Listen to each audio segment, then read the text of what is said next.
Hello everybody, it is Friday, March 20th, getting ready for chapter 4, The Secret Room. Yesterday we learned where Martin was going to sleep because Laura won't give up her room. And he's going to sleep on a carpet, on a rug in the kitchen. And if he hears somebody coming, he's going to run to the cellar and he's going to put an empty sack of potatoes over him and jackknife his legs against him. So he just looks like a sack of potatoes down in the cellar. That's the plan. We also talked a little bit about the difference between Laura and how she feels about slavery and Joel Todd and his opinion of slavery.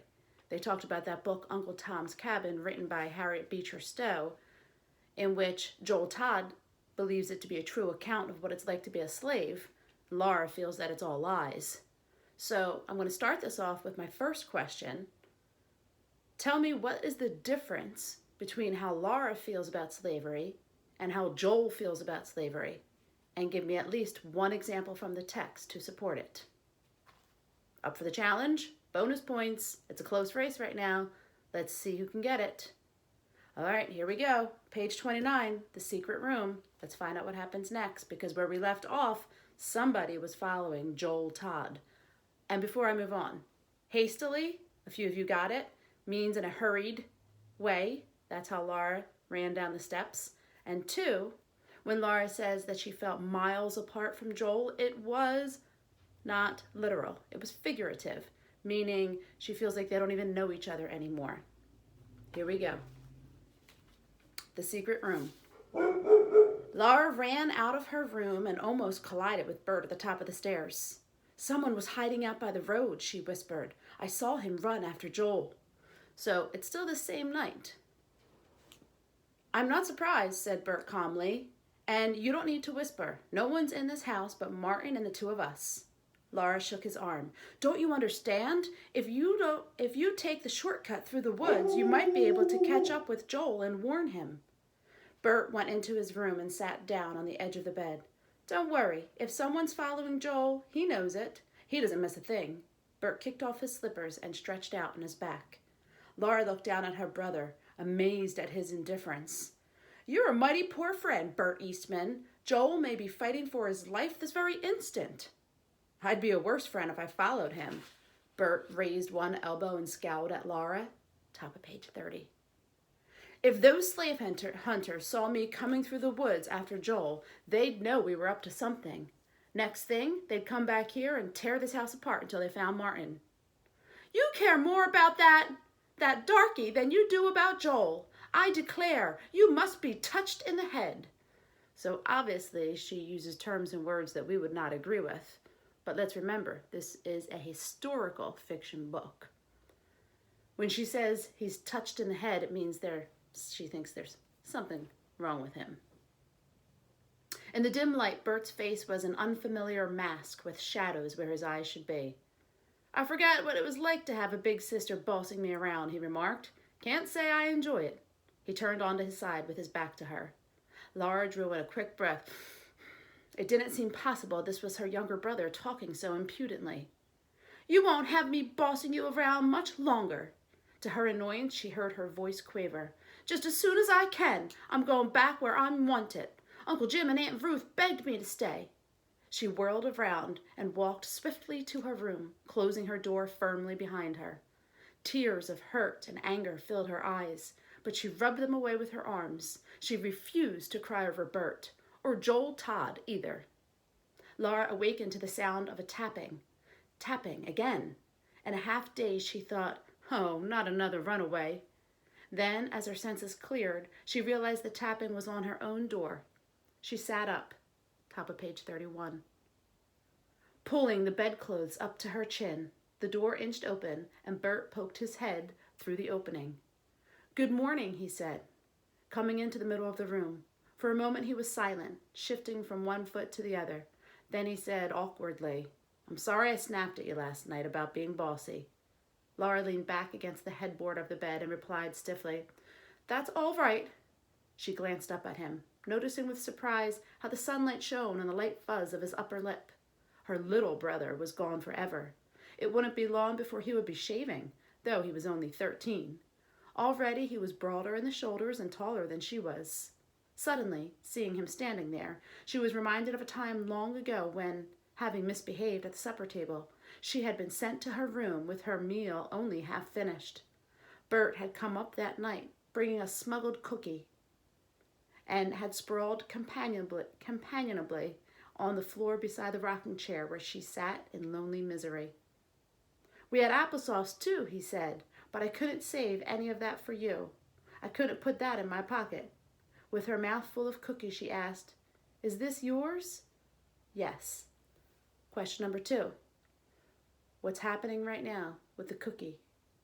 Is this happening right now in present time or in the past? And what do we call that?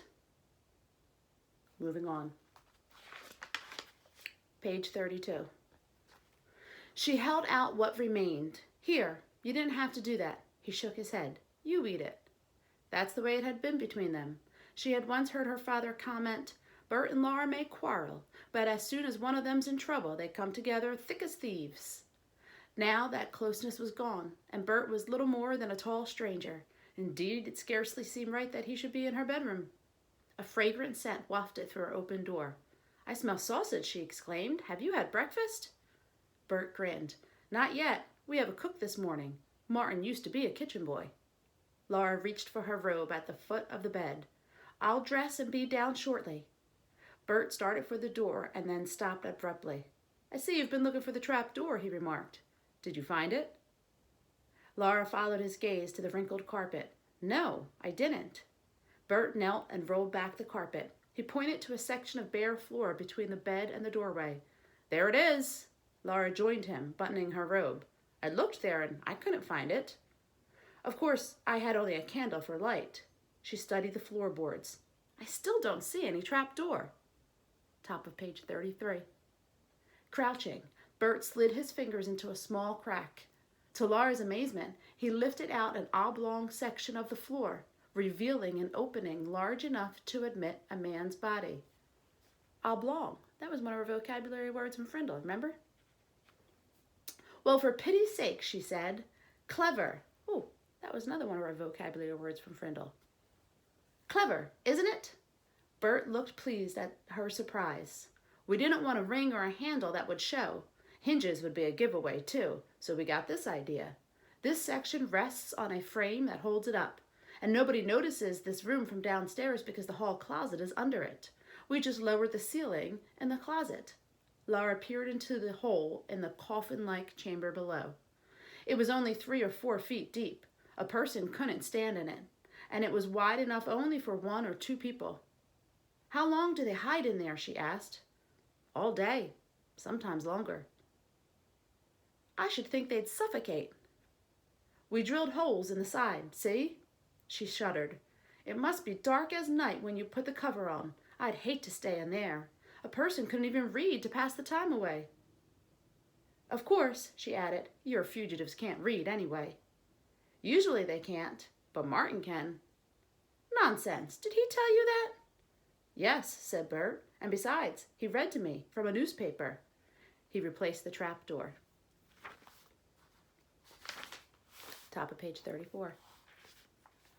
"Hurry up. Martin must be starved. He's been up for over an hour. He got the fire going and took a bath before I even went down."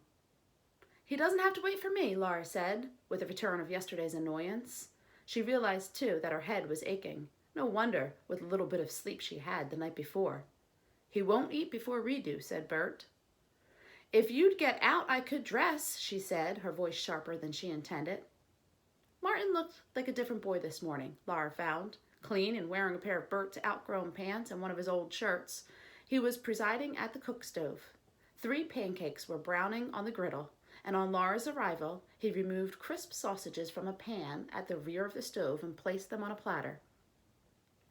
"Morning, Miss Laura," he greeted her, ducking his head shyly.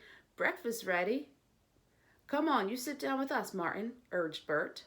Martin shook his head. "I'll eat by the stove, where I can turn the griddle cakes," he answered. Laura knew that he was not accustomed to sitting down with white people. She had been surprised when he had consented to sit at the table with her, Joel, and Bert the night before. Uncle Jim's slaves always ate by themselves. Probably last night he had been too tired and hungry to object. We're on the top of page 35. It's awfully dark in here, she remarked. Why don't you open the curtains? A lighted lamp glowing in the middle of the table made a small area of light in the dimness. She briskly pulled back the curtains, letting in a flood of sunlight. There, that's better. Silence was her only answer, and she became aware that the two boys were looking at each other and that Martin had backed against the wall behind the stove. Oh, she said, you're afraid someone will look in the window and see Martin. That's right, Bert agreed. But a covered window in the daytime really looks suspicious, she pointed out. Bert nodded to Martin. She's right. He turned down the lamp and, leaning over, blew it out.